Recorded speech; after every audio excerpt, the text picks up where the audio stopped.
The woman behind the world's largest collection of the world's smallest version of the world's largest things.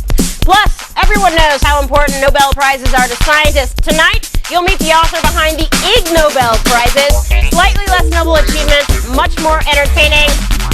And finally, fart-proof underwear. Hey everyone, I'm Laura Swisher, and I apologize for what you just saw. Again, I'm sorry, and you're watching Unscrewed.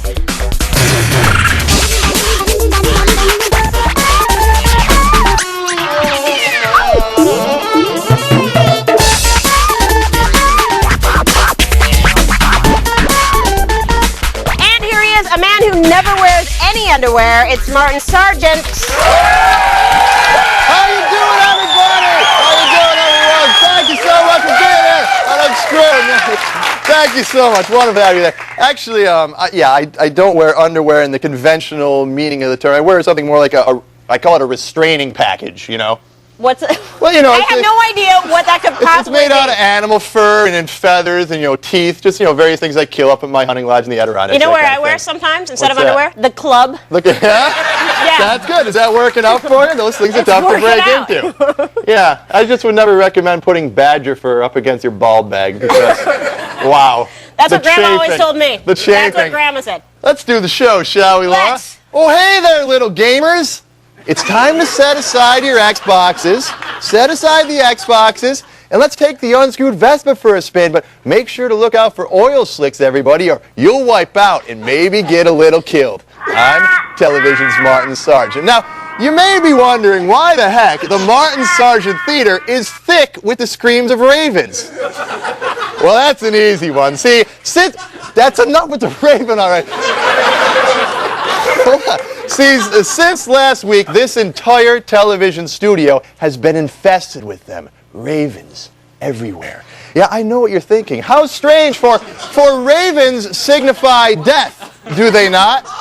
Yes, they sure do. Now, maybe there's a dead person under the floorboards somewhere, and the ravens are attracted by the faint smell of the body starting to rot. Could be. Or maybe ravens just like hanging out in crappy third-tier digital platinum plus cable television studios destined for foreclosure. But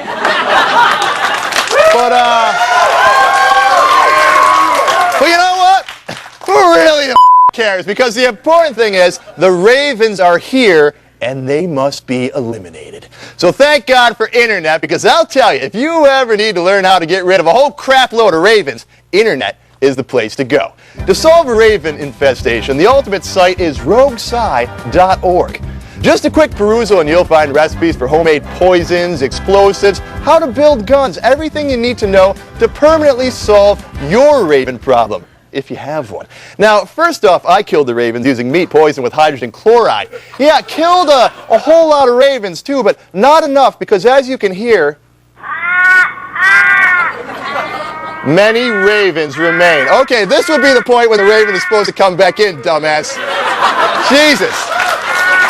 All right, next I thought about building a large bomb or creating a poison gas cloud to get rid of the ravens, but that might kill innocent people, and that's no good. No, what I need is an exterminator. So just before the show, I did one of them Google searches for raven exterminators, and I came up with one based right here in sunny Santa Monica, California. So let's go ahead and call her, see what she can do for old Martin Sargent, shall we? Okay, it's ringing. Hello?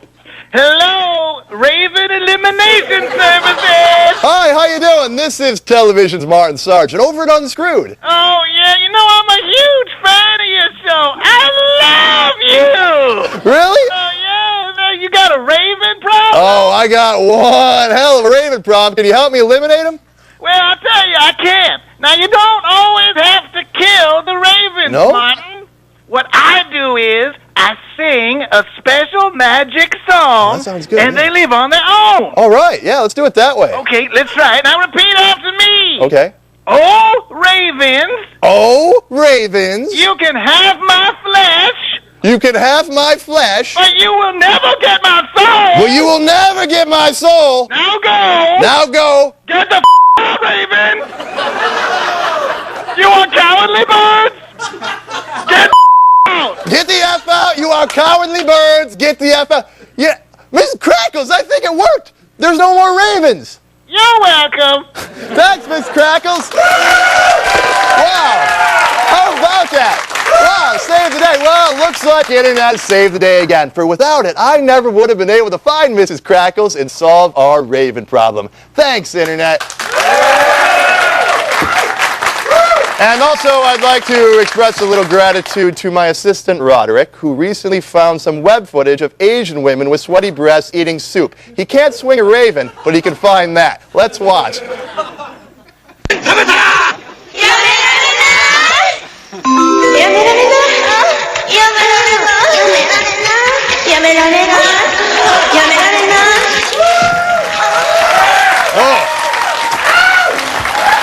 Wow. Something like that gives me a powerful appetite. Wow. Yumma numma nah. Oh.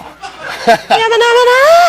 Soup is good food. Yumma numma nah. All right, let me tell you something, people. Yumma numma nah. Oh, yumma numma nah. Sorry. Can you do that? Can you do that some more, please? Yumma numma nah. See, finally the ratings are going to go up. Let me tell you something, people. After we complete tonight's show, it will be placed in a display case in the Museum of Television Greatness. And in the coming years, so many people will come bear witness to its greatness that a new religion will form. And lo, that religion will be a faith not of peace, but of fire. Tonight we shall honor the bizarre, the mad, the seldom praised, and then we'll show you how to hide the smell of farts. Well, let's begin tonight by paying tribute to another great American.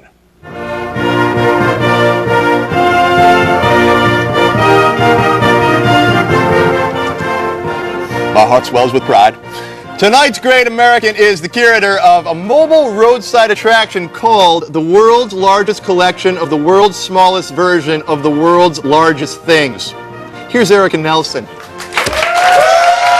How you doing, Erica? Pretty good. How are you guys? I'm great. So do I have that straight? Did I get that out? The world's largest collection of the smallest version of the world's largest things. You did it just absolutely superbly. Well, how curious. Whatever is that? Pardon? What is your collection? I mean, what is it? Well, it is, I go around the country looking for world's largest things like the big giant donut at Randy's Donuts. Mm-hmm. Over at Randy's, sure. La Cienega, Los Angeles. Let's go on. And this museum of yours, it's located in your van, right? Yes, it's a mobile museum. So the museum goes with me wherever I go. What are some of the different types of the world's largest roadside attractions you've encountered and then collected in the small version? Well, some of them include monuments to wildlife of the area, like the world's largest goose in Sumner, Missouri, or the world's largest frying pan up in Long Beach, Washington. It's something that will set your town apart from anything else. It'll make somebody stop when they're going down the highway and go, hey, I got to go see that. You know, I heard that the people in Ohio recently found God near the interstate north of Cincinnati. Is that true? They might have. Here, what I want to know is, Erica, where can I find the world's largest 8-ball? The world's largest 8-ball? Yeah. Well, you'd have to be driving along a highway in the middle of Missouri. Missouri, huh? They got good 8-balls there, is that right?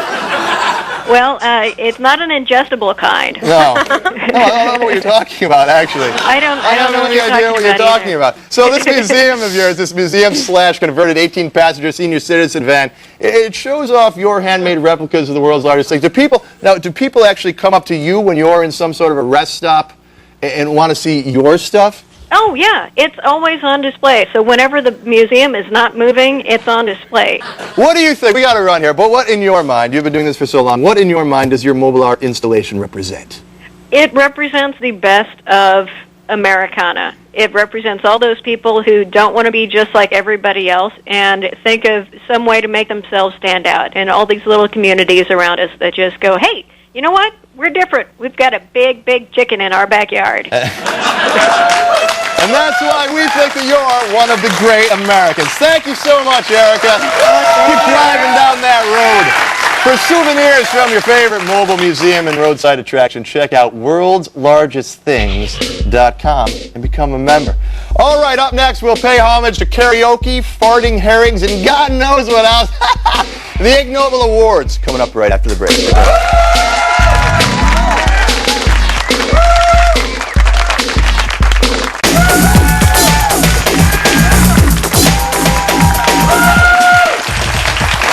Oh, hey, welcome back, everyone. My next friend is known for paying homage to some of the most bizarre research ever presented with a straight face. Here's the founding father of the Ig Nobel Awards and the author of the book by the same name via satellite from somewhere near Harvard, Mark Abrams. Hey, Mark.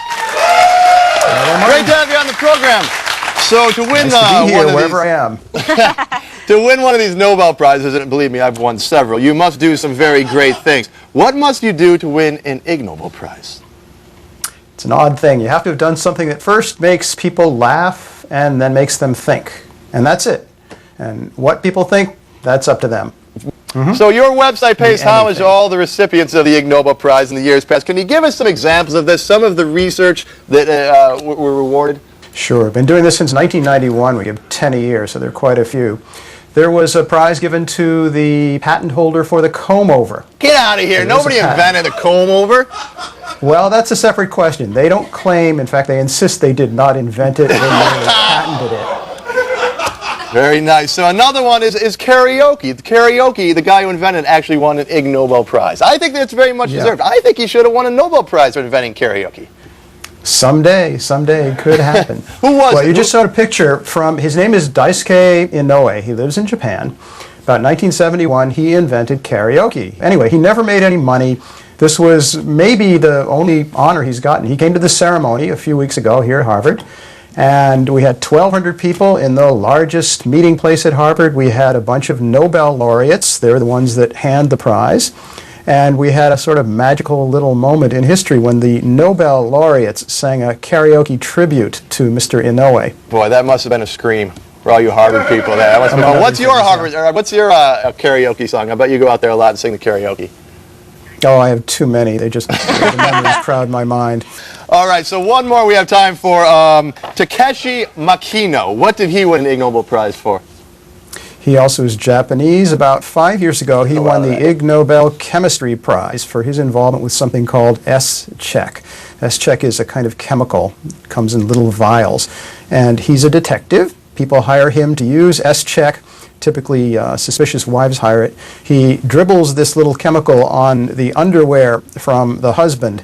And if the husband has been unfaithful, so goes the theory, his underwear starts glowing. Oh, my God. That's not available in this country yet, is it? No, in fact, in his acceptance speech, he said, "You're Americans, you don't have to worry. I have no plans to bring this product to the United States." Now, thank God. So, one more thing. You're talking about his acceptance speech. You have a little thing that you do if the acceptance speech goes too long called Sweetie Poo. What is that? Miss Sweetie Poo. We have the same problem every award ceremony does, but we keep things really short. Miss Sweetie Poo is a beautiful, charming 8-year-old girl. And whenever she feels somebody has talked too long, she looks up at them and says, "Please stop. I'm bored. Please stop.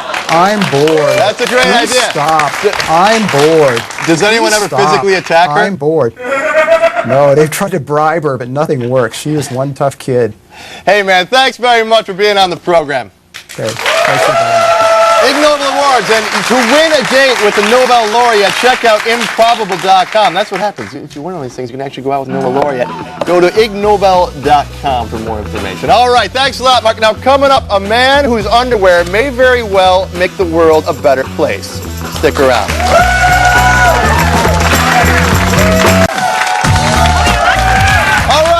Back, everyone. You know how sometimes you're sitting in a production meeting for your TV show and you just lay out a real dirty, stank-ass... Well, never mind. My next friend is the recipient of an Ig Nobel Prize for an invention that can save us from future outbreaks. Here's Buck Weimer. How you doing, Buck? Good. Great to have you here on the program. Thank you very much. Yeah, thank you. So, you invented these things. It's underwear with some kind of a filtration system in there, right? Absolutely, yes. For farting.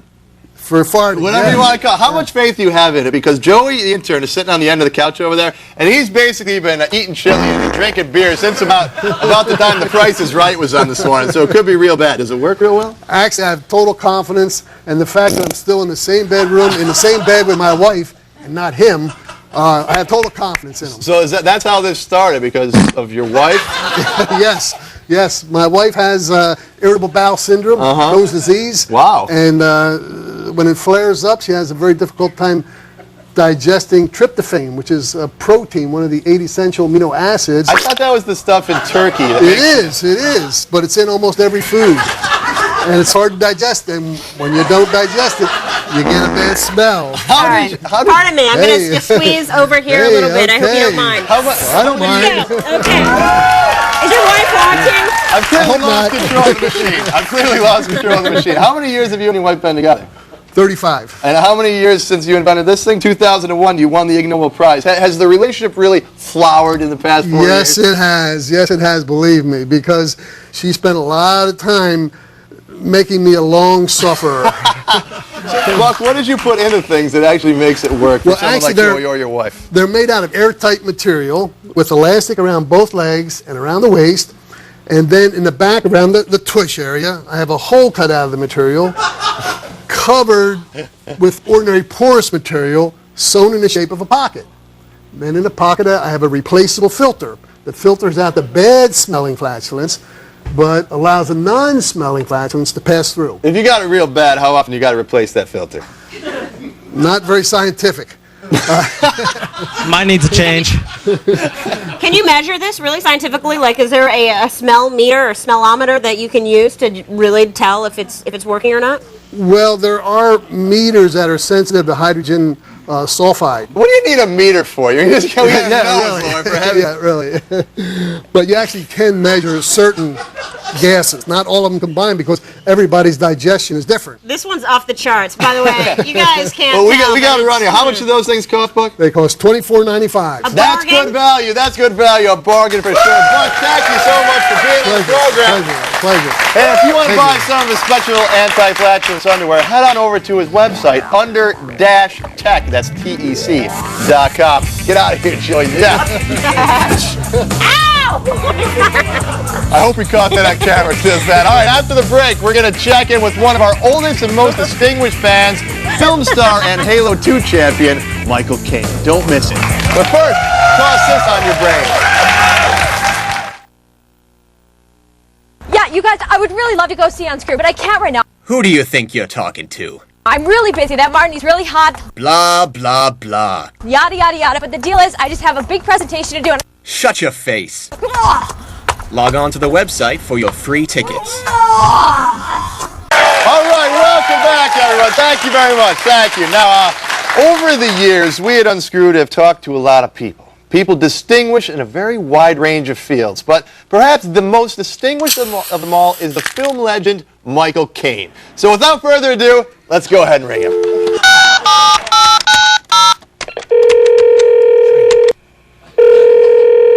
Hello? Hello, I'm Michael Caine. Oh, good, Mr. Caine. It's Martin Sargent, Unscrewed. Oh, yes. You know, I have been watching Unscrewed for months. And I must say, it was a little bit better at TechTV. What? In San Francisco. What? Well, what are you talking about? It just seems to me, and mind you, I'm just a casual observer, but it seems to me you're not having quite as much fun. Well, no, what do you know? You're just some kind of a knight in movies or something like that, man. Come on. Well, it's a good point. And what I want to say to you is you should leave it and come with me on a cruise to Ceylon, where you can live with me on my tea plantation. Really? Yes. Are you serious about that? Yes. You know what? I'm going to take you up on that. Yeah, I would love to live on your tea plantation in Sri Lanka. But pretty well good then. I got a couple demands. Is it all right if Swish comes with me? Absolutely yes. All right. How about my intern Joey? Can he come? Cheerio, yes. All right, Joey, you can come too. How about the ambassador of gay? Is he okay to come too? Bloody well, yes. How about, can I even bring Ricky Kang? Bloody well, yes. Can I bring all of my extremely talented, in some cases very hot writers and producers? I would like you to do Well, that's bring great. everybody to Well, the tea coming. plantation. Fantastic then. Sorry, Unscrewed Army. You know, me and my whole staff, we're moving to Sri Lanka with Michael Caine. So we probably won't be on the TV anymore, but we'll be back maybe a little higher up on the dial down the road. We love you, and hopefully tonight we'll see you at the bar. Thanks for watching, everyone. I love you. Thanks so much.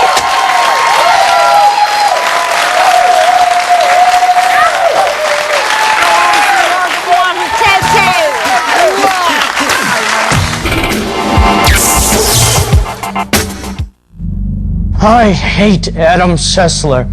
I'd rather suck on a urinal block than play this game. Why does he get to play video games and review video games on a show about video games? Why does he get to spend every day with Morgan Webb? We've got a preview of the hottest new releases. Yeah! Obsessed with video games? Watch X Play with Adam Sessler and Morgan Webb tomorrow at 11.